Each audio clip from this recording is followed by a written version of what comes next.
Hello everybody, welcome back for another video. Hope you're all doing well and having a great day. We have a lot of very interesting news today to start things off.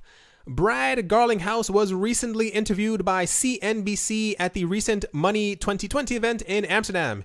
Ethereum World News had earlier mentioned the manner in which Ripple XRP would more or less defeat Bitcoin in the future, as an offshoot opinion piece of Mr. Garlinghouse's comments during the same interview.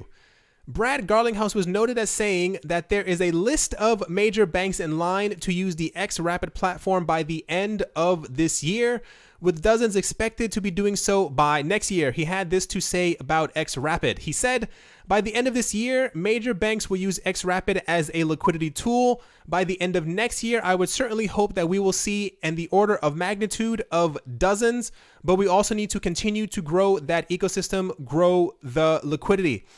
XRapid uses XRP to source the much needed instant liquidity, as mentioned by Brad, for international payment transactions by banks and remittance service providers.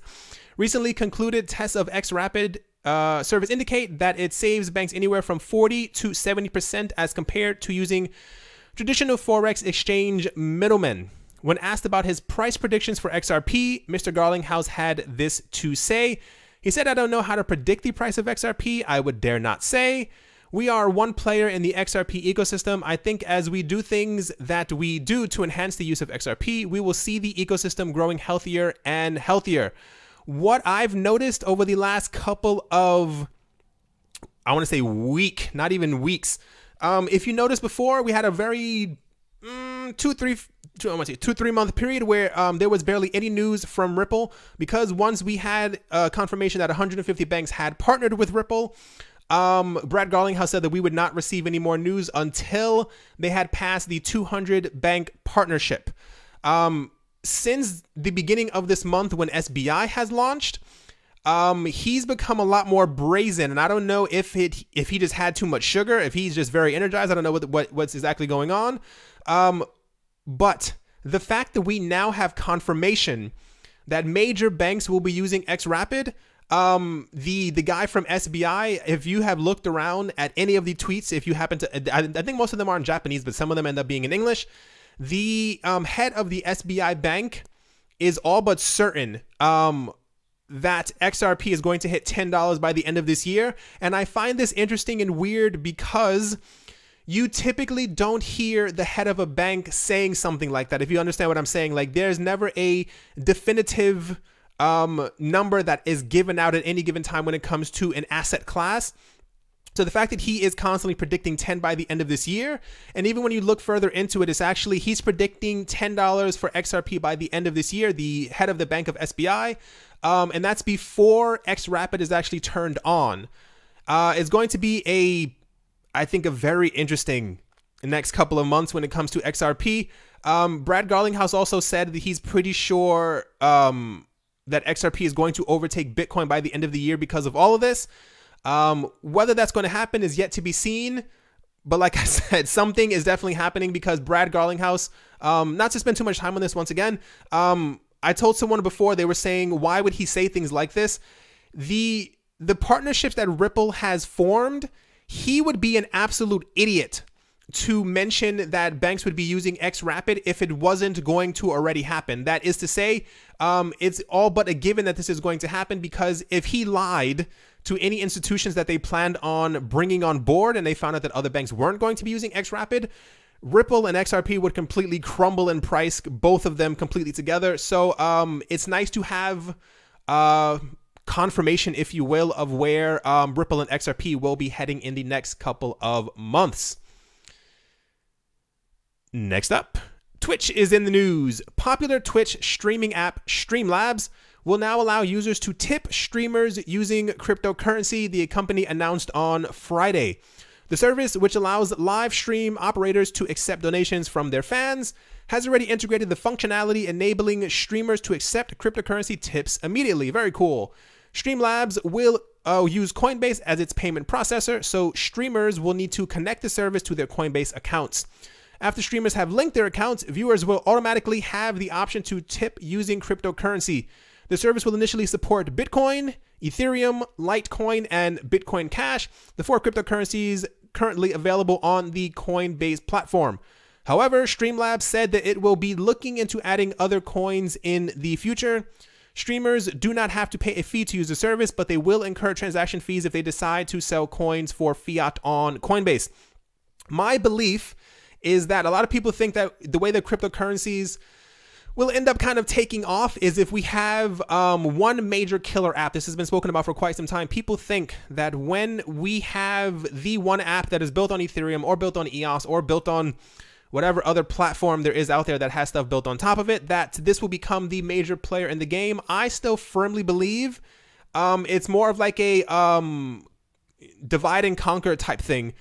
Smaller Switch isn't exactly small, but other platforms that other people are using that slowly integrate with cryptocurrencies or allow people to tip in cryptocurrencies. I think this is how we eventually increase the volume of things going back and forth. Once we figured out a way to have proper microtransactions, especially with Bitcoin and other coins out there, where we can literally send 1, 2, 3, 4, 5 cents, especially if you are trying to tip people on platforms like this.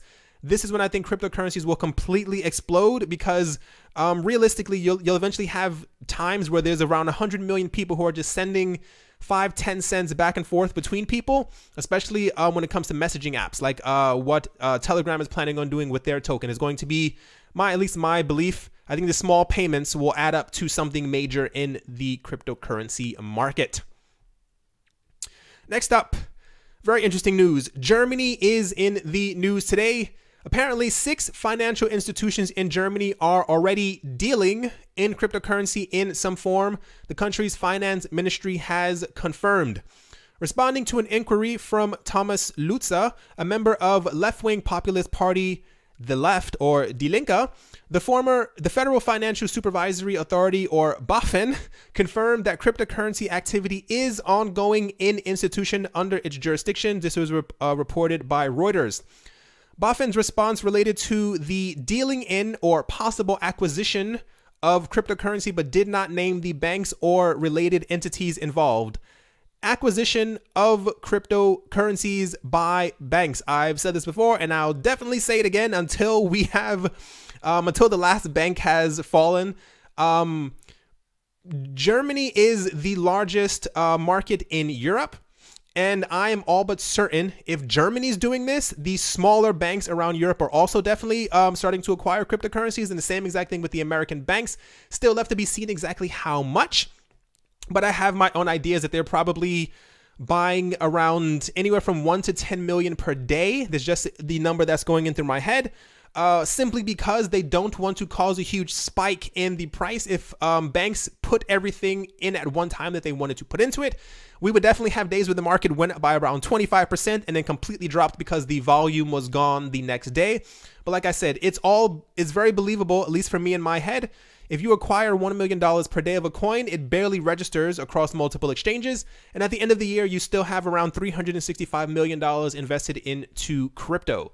While several players in the banking industry became notable first movers on the German market several years ago by offering Bitcoin exposure to its clients, the country continues to drag its feet on the broader issue of regulation and classification of virtual assets. This is true, but like I said, or rather the SEC and all these other people have been saying, everyone's very cautious on exactly what they say about certain coins or certain activities within the cryptocurrency space, because things change very quickly in the cryptocurrency market.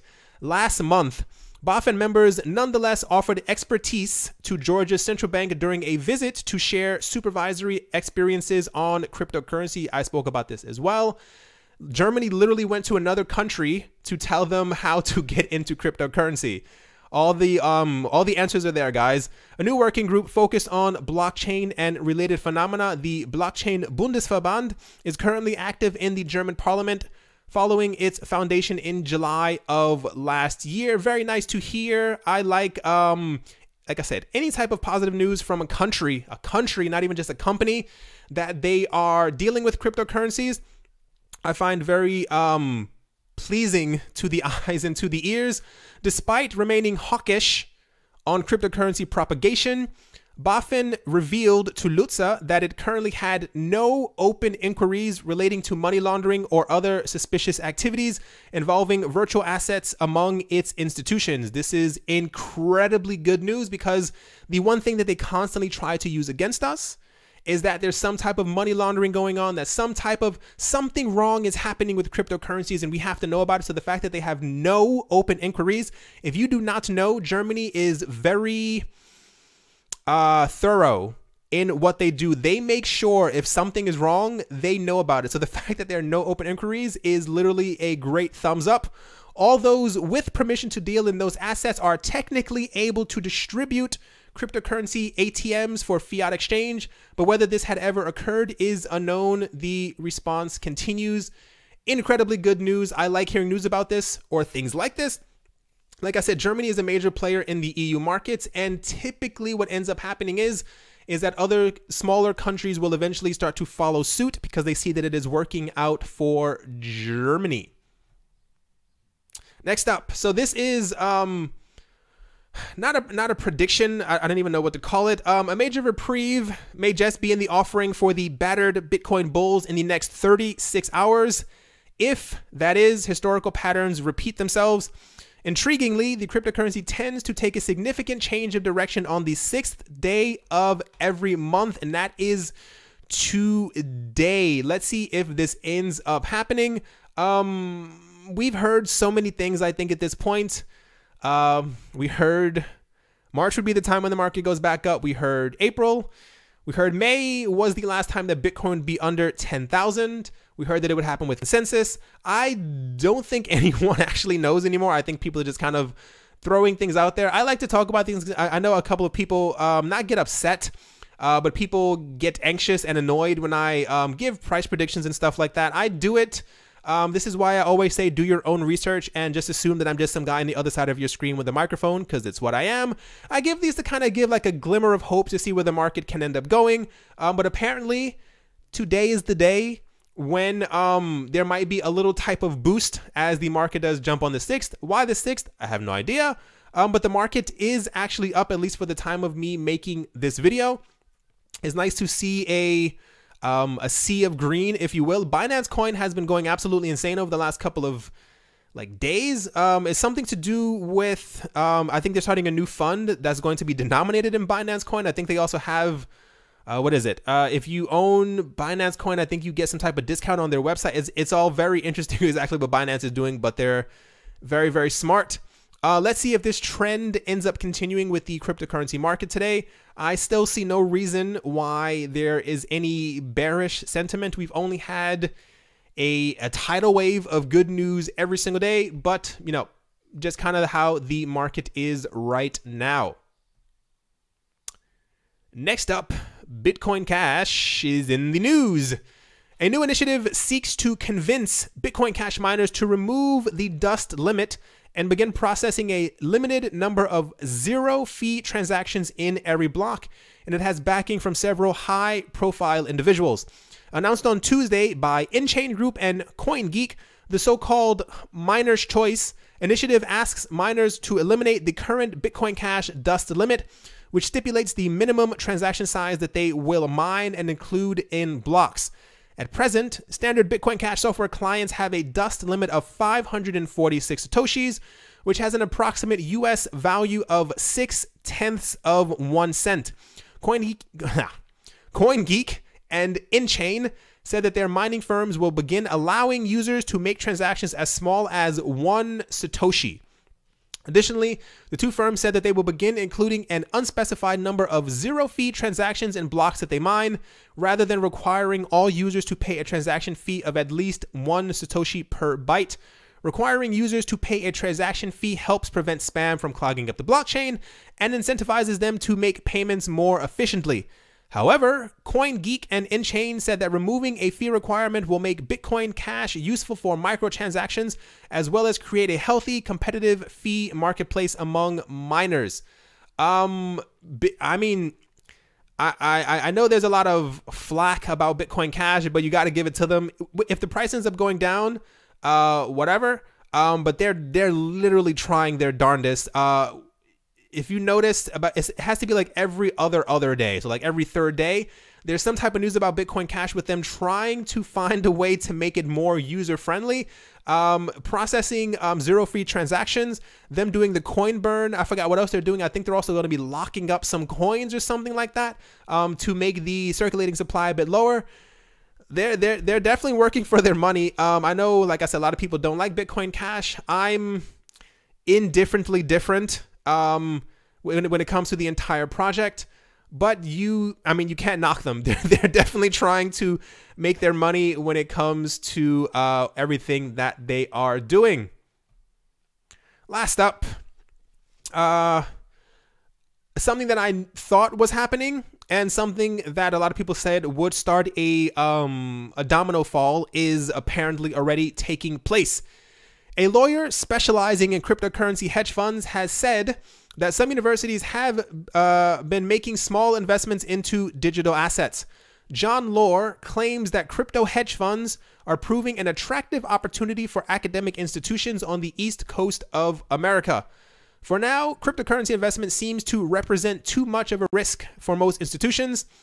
There's still scant regulation over the industry, and the lack of proven success of many of the existing funds in this space also puts them off. However, a lawyer at the Capital Fund Law Group, a New York-based law firm, claims that some universities are now starting to take up small positions.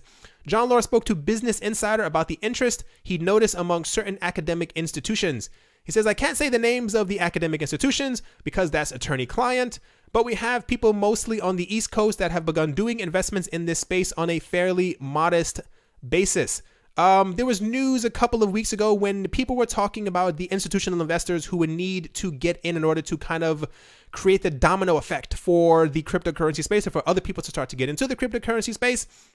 One of the main players that I didn't even think of was actually universities and colleges around the US, simply because if you have ever been to the US, if you know anything about the US and how much it costs to go to universities, it's typically very expensive. So a lot of these are actually creating trusts and hedge funds and mutual funds in the name of the university, which means that they have a lot of money because tuition is so high. But a lot of them actually invest in gold and silver and in real estate and a lot of other really weird things. And the idea was, if they're investing in these other things, eventually they're going to start to eye cryptocurrencies. And I assume it's already happening right now, but apparently what needs to happen is, once again, we need to have a big name. If you have Harvard or Yale or Princeton, I think Princeton is in the States, get into it. These small universities will eventually go, they're into it, we have to get into it because they found a way to make money from it, and this is how the game is kind of played, I guess. But yeah, so it's very interesting to hear that this is already happening. I had my suspicions for quite some time. I'm pretty sure companies and universities and banks and businesses have been getting into cryptocurrency since around 2015, but I'm going to assume that they've all but increased their positions over the last couple of months because things are starting to get so hot.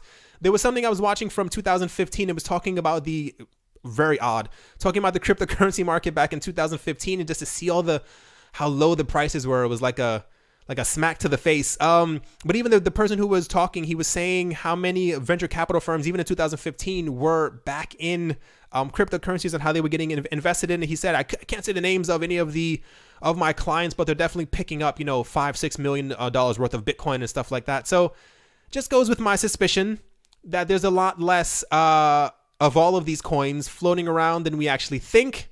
And over the next 2 years, when we finally have proper numbers of the wallets that just aren't moving, and we know exactly how many coins are floating around the system, I think it's going to surprise a lot of people. Alrighty, everyone, that is definitely going to do it for this video. I hope you guys enjoyed. Hope you guys have a great day wherever you are, wherever you might be. Hope you guys have a great morning if you're listening to this in the morning. A lot of people are not the morning people. Thank you once again for watching and or listening. And I will talk to you all soon. See you.